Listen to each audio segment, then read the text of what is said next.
بسم الله الرحمن الرحيم.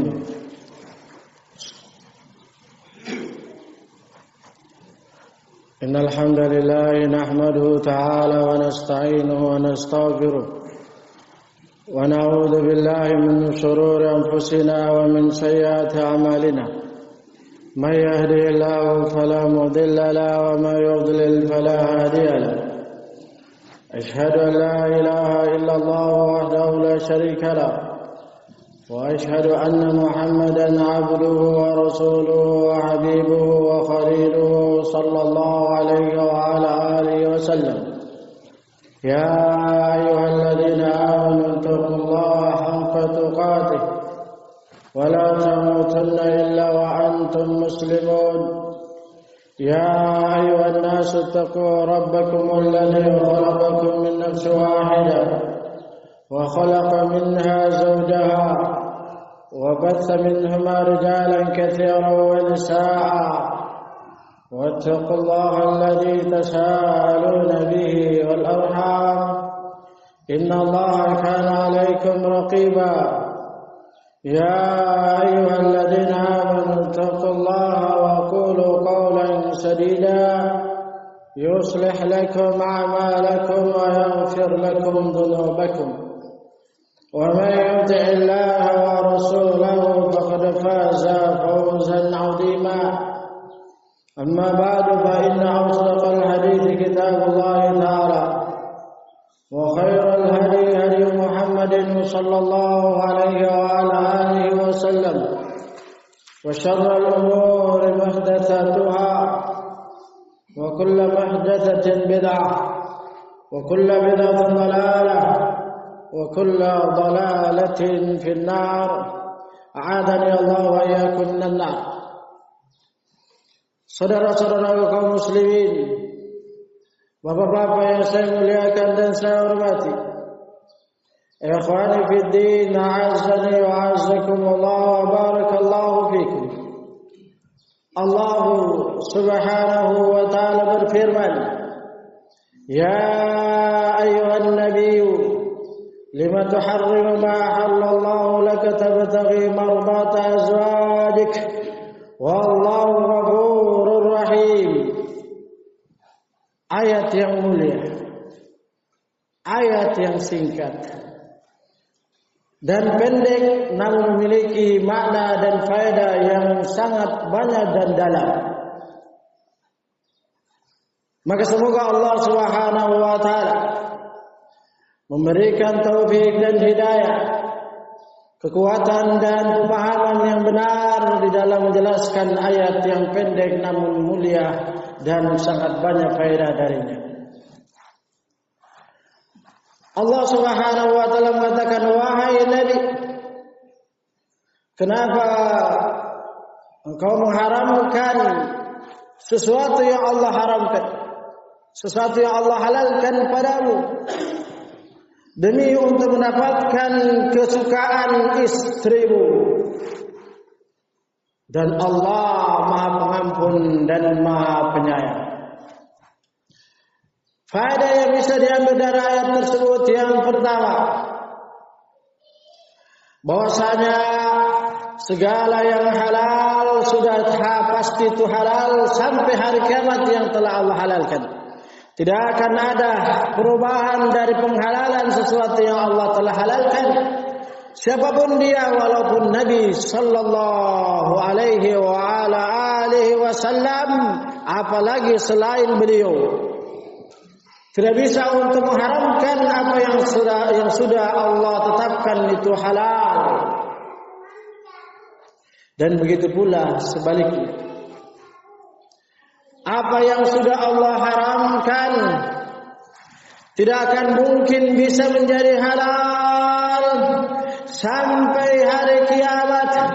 Tidak ada yang merubahnya dan tidak akan ada yang bisa untuk merubahnya bagaimanapun dia dan siapapun dia. La malakun muqarrabun wala nabiyyun mursalun. Tidak malaikat yang dekat di sisinya dan tidak pula nabi yang diutus ke permukaan bumi. Apa yang sudah halal, apa yang sudah haram, Allah haramkan maka itu haram. tidak akan mungkin akan berubah statusnya. Siapapun yang ingin merubahnya tetap tidak akan berubah. Kalau ada yang menyatakan itu halal pada Allah mengharamkan, maka dia akan mendapatkan dosanya. Dia akan memikul akibatnya dan dia akan mendapatkan hukumannya di dunia atau di akhirat. Ini faedah yang bisa kita ambil yang pertama dari ayat tersebut. Bahwasanya segala yang halal dan segala yang haram tidak akan ada perubahan semenjak Allah turunkan melalui malaikat Jibril kepada Nabi kita Muhammad sallallahu alaihi wasallam, maka statusnya begitu sampai hari kiamat. Tidak ada yang bisa merubahnya walaupun Nabi kita Muhammad sallallahu alaihi wasallam. Itu di antara faedah yang pertama dan kedua dari ayat tersebut. Kemudian yang kedua, bahwasanya Nabi kita Muhammad sallallahu alaihi wasallam dalam masalah muamalah yang tidak ada kaitannya dengan penyampaian syariat, maka beliau manusia biasa seperti yang lainnya. Beliau manusia biasa seperti yang lainnya dalam masalah muamalah. Nah, yang berkaitan dengan hubungan interaksi manusia dan manusia, yaitu horizontal. Manusia seperti kita semua manusia biasa. Beliau kadang marah, beliau kalau begitu. Namun jika sudah berkaitan dengan halal dan haram dan yang berkaitan dengan hukum-hukum Allah, maka beliau sallallahu alaihi wasallam terjaga dari kekeliruan dan kesalahan. Dan hanyalah terjadi dalam ayat tersebut itu bukan dalam bentuk beliau sedang menyampaikan syariat, namun beliau dalam muamalah ketika berkaitan dengan hukum syariat, maka Allah Subhanahu wa taala menjaga beliau sehingga beliau tidak terjatuh dalamnya, karena beliau sesuai sallallahu alaihi wasallam kisah sebab turunnya ayat tersebut beliau ingin melakukan sesuatu, mengharamkan diri beliau untuk tidak memakan dan mengkonsumsi sesuatu karena ingin mendapatkan sebagian kesukaan, kesenangan sebagian istrinya dengan yang tidak pada yang lainnya. Maka Allah Subhanahu wa taala menegur, tidak boleh begitu, karena ini bagian dari syariat, tidak ada hubungannya dengan interaksi muamalah manusia. Maka Rasul sallallahu alaihi wasallam dijaga dari hal tersebut sehingga kembalilah pada hukum asal, bahwasanya Rasul sallallahu alaihi wasallam maksum di dalam penghalalan dan pengharaman yang beliau tidak jatuh dalam permasalahan itu, namun hampir saja terjatuh. Nah, sehingga Allah Subhanahu wa taala mengatakan. Nah. Kemudian setelah itu, faedah berikutnya, bukti dari hal itu adalah sebagaimana Allah menguatkan dalam ayat yang lain, bahwasanya Rasul sallallahu alaihi wasallam benar-benar di dalam mengutamakan, ini faedah yang berikutnya, daripada selain makhluknya. Allah dan syariat Allah beliau mengutamakan daripada seluruh manusia, walaupun itu adalah orang yang paling dia cintai. Sebagaimana Allah Subhanahu wa taala mengabadikan, ya ayuhan nabi qul li azwajika in kuntunna turidna al-hayata ad-dunya wa zinataha fata'alaina umattikunna wa usarrihkunna sarahan jamila. Wa in kuntunna turidna Allah wa rasulahu wa daral akhirah fa inna Allah 'adda lil muhsinati minkunna ajran 'azima. Wahai Nabi, katakan kepada istri-istrimu, kalau kamu maukan dunia dan seisinya dan perhiasannya, maka kemarilah kalian. Aku akan ceraikan kalian dengan cerai yang baik, sebaik-baiknya, yang tidak menzalimi kalian.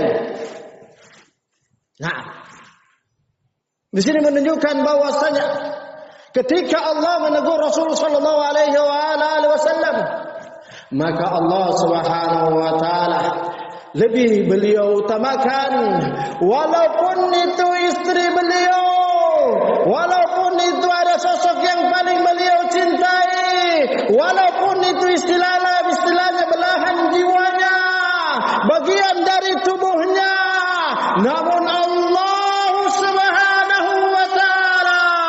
lebih utama, lebih diutamakan daripada selainnya, walaupun dan siapapun dia.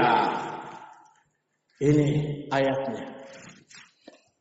Nah, kemudian faedah yang berikutnya yang bisa diambil dari ayat tersebut, bahwasanya di dalam kehidupan ini yang kita utamakan adalah mencari keridhaan Allah Subhanahu wa taala, mencari kecintaan Allah Subhanahu wa taala, mencari apa yang ada di sisi Allah Subhanahu wa taala berupa keutamaan, berupa keridhaan, berupa kecintaan, berupa sesuatu yang tidak pernah dilihat oleh mata, yang tidak pernah dilihat didengar oleh telinga, dan tidak pernah terbetik di dalam jiwa.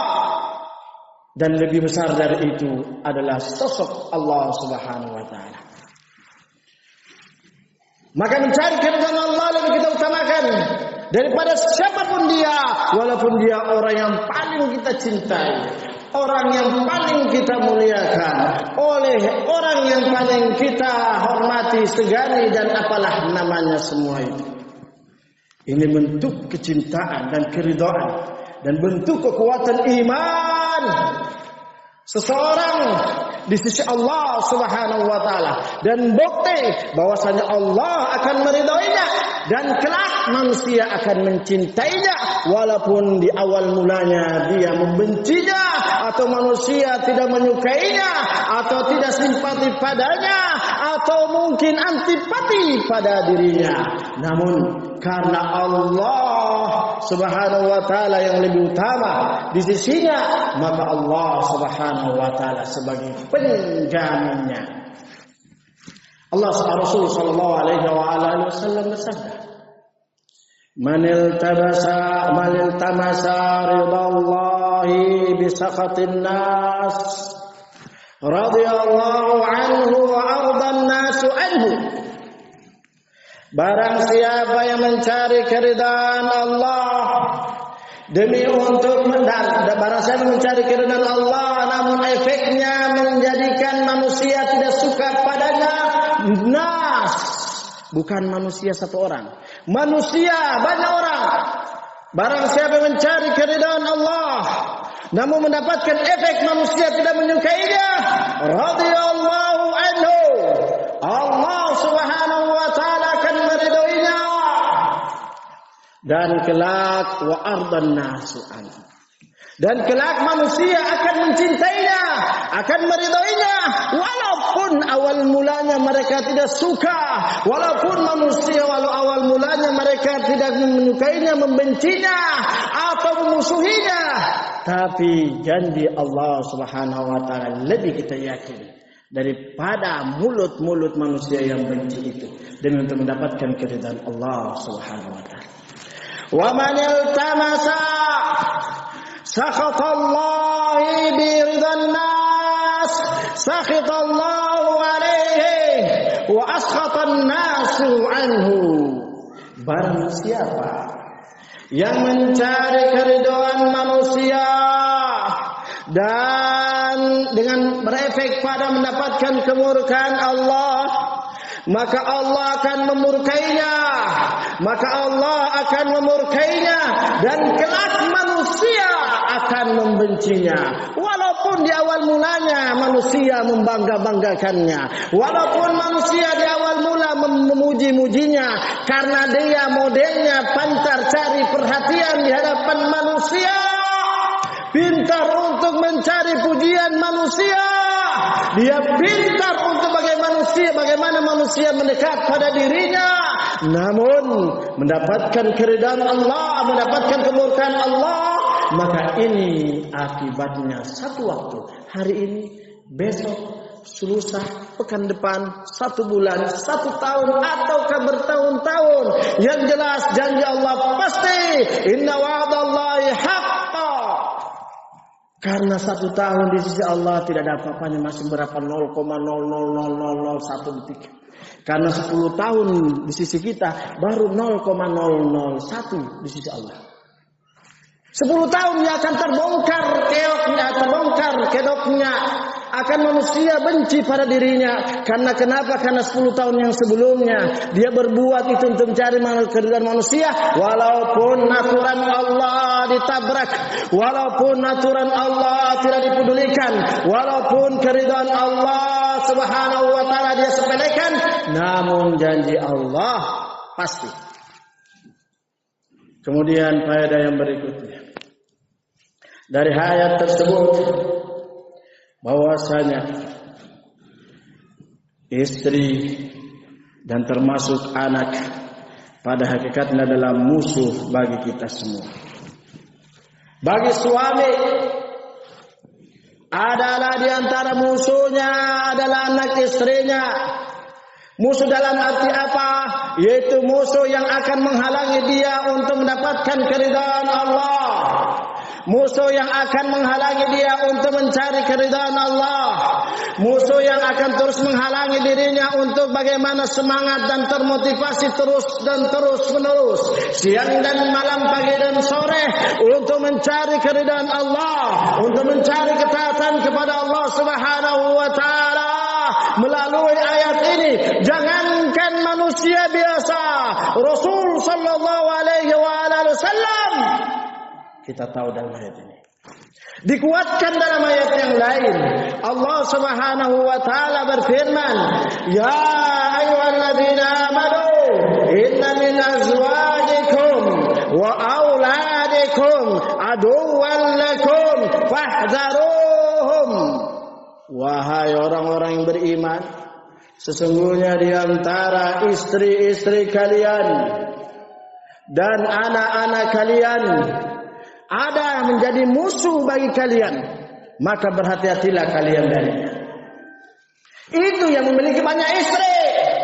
Ada di antara istri yang menjadi musuhnya. Bagaimana kalau cuma satu? Tidak ada jalan lain, tidak ada kata lain, satu kata. Maka hati-hati terhadap istri kita masing-masing. Jangan sebagai penghalang untuk mendapatkan keridhaan Allah. Jangan dia sebagai hal yang menjadikan kita minder atau kurang semangat, atau waliyadzubillah, atau kita berlindung kepada Allah.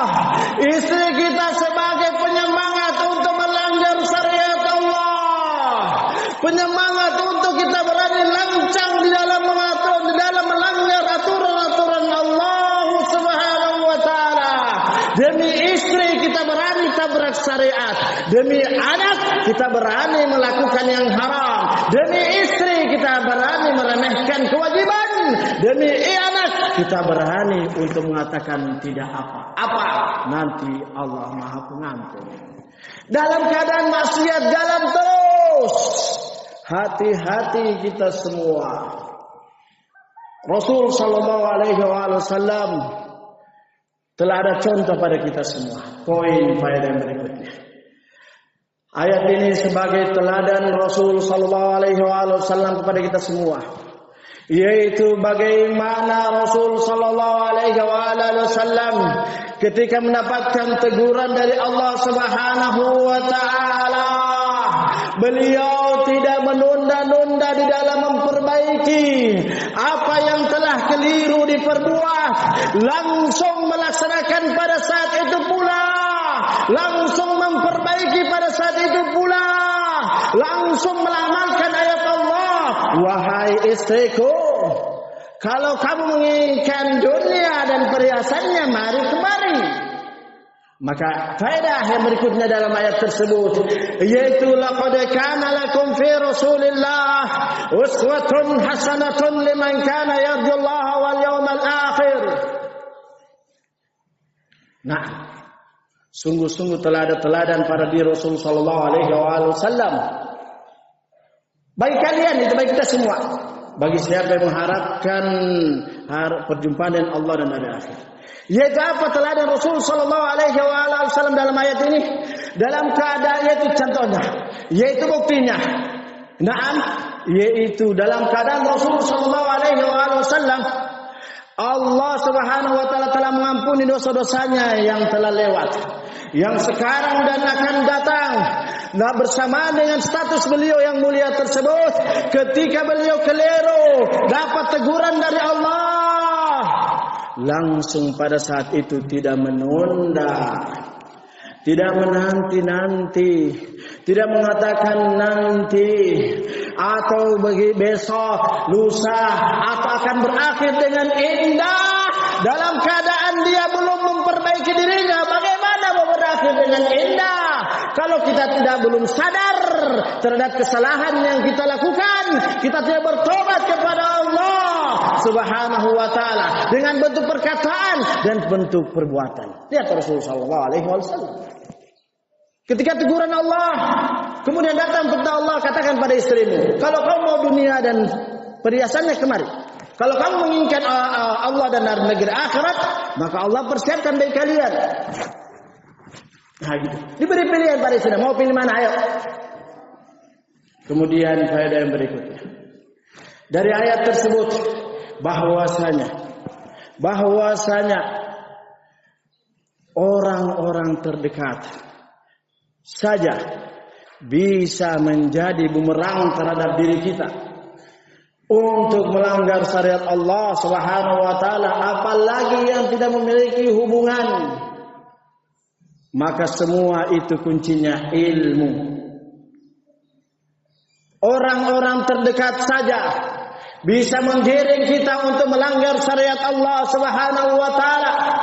Apalagi orang-orang yang tidak memiliki hubungan dekat dengan kita, maka sangat rentan untuk kita dijerumuskan kepada pelanggaran syariat, kepada kemaksiatan, kepada kedurhakaan kepada Allah Subhanahu wa taala. Maka kuncinya adalah ilmu yang bisa memfilter kita, yang bisa mentamingi kita, yang bisa membentengi kita dari hal itu semua, yaitu bagaimana namanya mencari dan bergaul yang sebenarnya, yaitu sebaik-baik tameng untuk di dalam pergaulan, di dalam pertemanan, di dalam muamalah, yaitu dekat kepada Allah Subhanahu wa taala.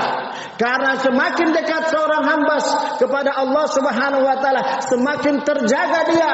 Bagaimanapun dia berusaha untuk dijatuhkan, berusaha dia untuk diprovokasi, berusaha dia untuk ditergelincirkan melalui orang terdekat dari dalam maupun dari luar, namun dengan ilmu tersebut, dekatnya dia pada hubungan kepada Allah Subhanahu wa taala, maka dia akan terjaga. Dia akan tertamengi, dia akan terbentengi. Sungguh-sungguh ada pada ayat tersebut contoh dan teladan pada kita semua. Nah, karena Rasul sallallahu alaihi wasallam sosok yang paling dekat kepada Allah dengan menjalankan ketaatan dan menjauhi kemaksiatan dan menjalankan perkara yang wajib dan mustahab, menjauhi perkara yang haram dan yang makruh, sampai pun beliau terjatuh, sempat tergelincir dalam masalah muamalah, Allah menjaganya, Allah mengingatkannya, dan Allah Subhanahu wa taala membangkitkan kembali dirinya. Ini hikmah orang yang bertakwa. Orang yang dekat kepada Allah sangat mudah baginya untuk terus mendapatkan perlindungan Allah Subhanahu wa taala. Rasul melalui wahyu, selain para rasul melalui ilmu dari Al-Qur'an dan Sunnah. Allah mengabadikan dalam ayat Allah, "Innal ladzina taqaw idza massahum ta'ifun minasyaitani tadzakkaru." Sesungguhnya orang-orang yang bertakwa, apabila syaitan sempat berusaha mentergelincirkan dia, tadzakkaru, dia langsung sadar, langsung pada saat itu mubsirun, terbuka panca inderanya, terbuka cakrawalanya bahwa ini adalah pelanggaran, ini tidak boleh, jangan dilanjutkan, berhenti sekarang mumpung belum terlambat, jangan sampai nanti binasa. Ini contohnya. Karena kenapa? Karena cuma Rasul sallallahu alaihi wasallam, apabila beliau sallallahu alaihi wasallam sempat mau ditergelincirkan oleh syaitan, wahyu turun. Tapi selain para nabi dan para rasul, terkhusus nabi kita, tidak mungkin lagi turun wahyu dengan wafatnya beliau. Namun Allah memberikan jaminan berikutnya, yaitu Al-Quran dan Sunnah. bahwasanya segala apa yang membuat kita tergelincir sudah dijelaskan dalam Al-Quran dan Sunnah. Segala yang membuat jalan-jalan syaitan, Al-Quran dan Sunnah sudah memberikan pada kita. Sudah menggambarkan sisa kita, memfilter diri kita, membentengi diri kita dengan mendalami Al-Quran dan Sunnah. Karena itulah yang menjadi benteng kita untuk tidak menjadikan sesuatu yang halal menjadi haram, atau yang haram menjadi halal, atau yang halal menjadi haram. Nah, atau yang kita melanggar, kita menunda, atau yang ketaatan kita tidak semangat. Semua itu tertulis dan terjelaskan di dalam Al-Quran dan Sunnah Rasulullah Sallallahu Alaihi wa ala alihi Wasallam. Walhamdulillah.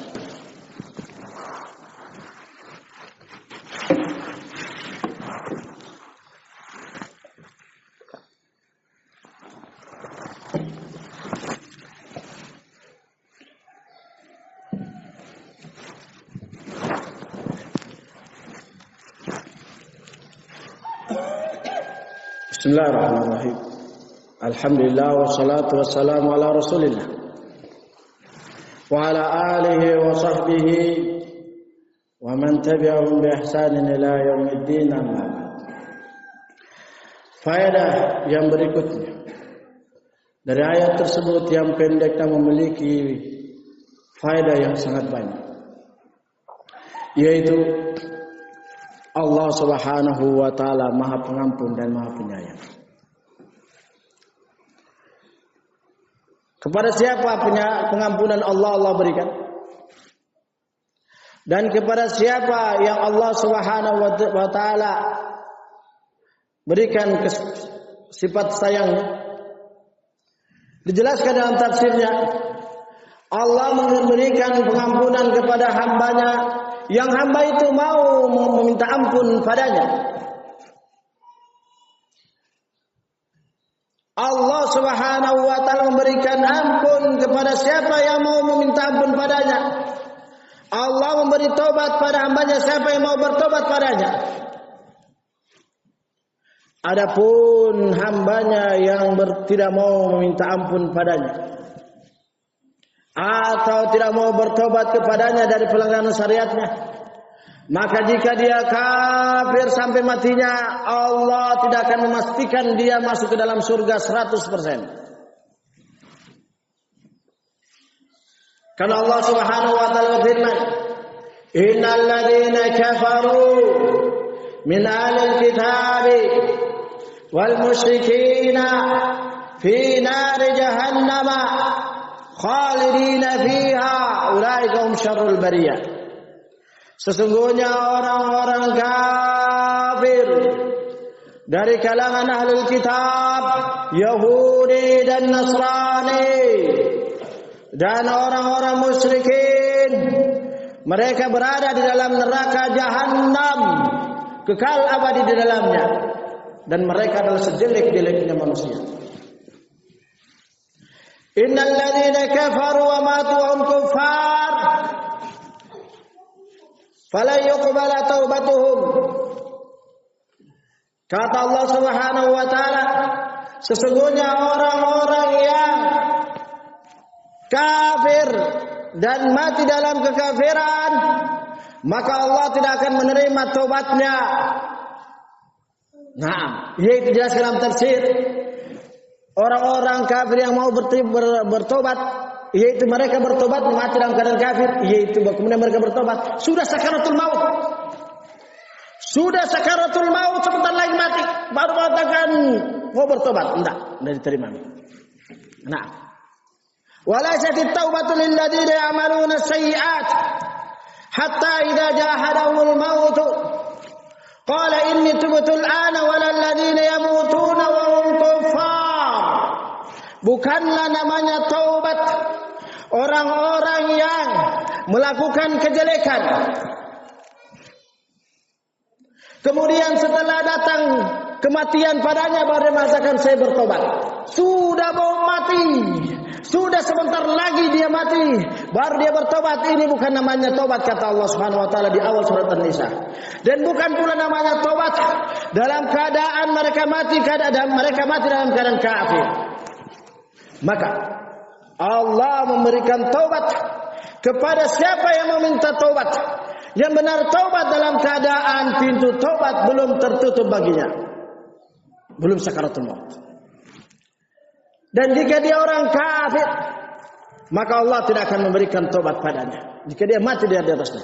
Jika dia seorang muslim, kemudian dia terus melakukan pelanggaran syariat tersebut, terkhusus dosa besar kata para ulama, dan dia tidak bertobat darinya, baik itu bertobat terhadap hak-hak Allah seperti minum khamar, berjudi, makan riba dan seterusnya, ataukah berkaitan dengan hak-hak manusia yang berkaitan dengan dosa besar, dia tidak bertobat, maka dia berada di dalam kehendak Allah. Namun kata para ulama, dia berada di dalam perkara yang sangat berbahaya, yaitu dia meninggal dalam keadaan su'ul khatimah kalau tidak bertobat sampai matinya. Adapun di akhirat, maka belum dipastikan dia masuk neraka apa tidak. Namun di dunia dia akan rentan mati dalam keadaan su'ul khatimah jika dia tidak bertobat dari pelanggaran syariat, terkhusus dosa-dosa besar. Adapun di akhirat itu adalah urusan dia dengan Allah. Misalnya orang mati dalam keadaan muslim, dalam keadaan minum khamar belum bertobat darinya, maka dia mati dalam su'ul khatimah. Namun apakah dia masuk neraka? Tidak bisa kita memastikan, urusannya dia dengan Allah Subhanahu wa taala. Walaupun dia dalam keadaan yang berbahaya. Kenapa? Karena mati dalam jelek. Ada seorang yang mati dalam keadaan belum bertobat dari perzinahan. Ada orang yang mati dalam keadaan dia memakan harta yang riba, atau dia belum mengembalikan kehormatan saudaranya yang dia bunuh, atau sebasalnya dan seterusnya. Maka orang seperti begini mati dalam keadaan su'ul khatimah. Namun apakah di akhir masuk neraka? Ini tidak boleh kita memvonisnya. Serahkan urusan dia kepada Allah. Namun hukum di dunia dia berada dalam perkara yang berbahaya. Nah, maka ini kemudian faedah yang terakhir, walaupun bukan pembatasan, yaitu bahwasanya bersegera di dalam bertobat merupakan sebab mendapatkan sifat taufik dan kasih sayang Allah Subhanahu wa taala. Itulah Allah menutup dengan ayatnya, wallahu ghafurur rahim. Ya ayyuhan nabiyyu lima tuharrimu ma halallahu laka tabtaghi mardata azwajik wallahu ghafurur rahim. Bahwasanya Allah Maha Pengampun dan Penyayang, yaitu bersegeralah bertobat, Allah akan mengampuni tobatmu, dan dengan tobatmu itu Allah akan menyayangimu. Di sini menunjukkan bahwasanya bersegera bertobat, bersegera untuk sadar dari pelanggaran syariat, baik itu yang berkaitan dengan hak Allah atau hak manusia atau hak diri kita sendiri. Maka itu merupakan sebab kita mendapatkan pengampunan Allah, dan yang kedua kita mendapatkan kasih sayang Allah Subhanahu wa taala. Masih banyak faedah yang bisa diambil dari ayat tersebut, namun waktu yang membatasi kita. Namun mudah-mudahan bisa memberikan pencerahan, memberikan motivasi, dan memberikan semangat untuk kita bisa bersemangat di dalam mendalami Al-Quran dan Sunnah dan mengamalkannya, dan senantiasa beristighfar dan bertobat kepada Allah Subhanahu wa taala dari pelanggaran-pelanggaran syariat yang kita lakukan, terkhusus dosa besar yang berkaitan pada hak Allah dan hak-hak hamba-hamba Allah Subhanahu wa taala. Wa akhiru da'wana anil hamdulillahi rabbil alamin. Subhanaka Allahumma wa bihamdika asyhadu an la ilaha illa anta astaghfiruka wa atubu ilaik. Wa aqimus shalah. Allahu akbar.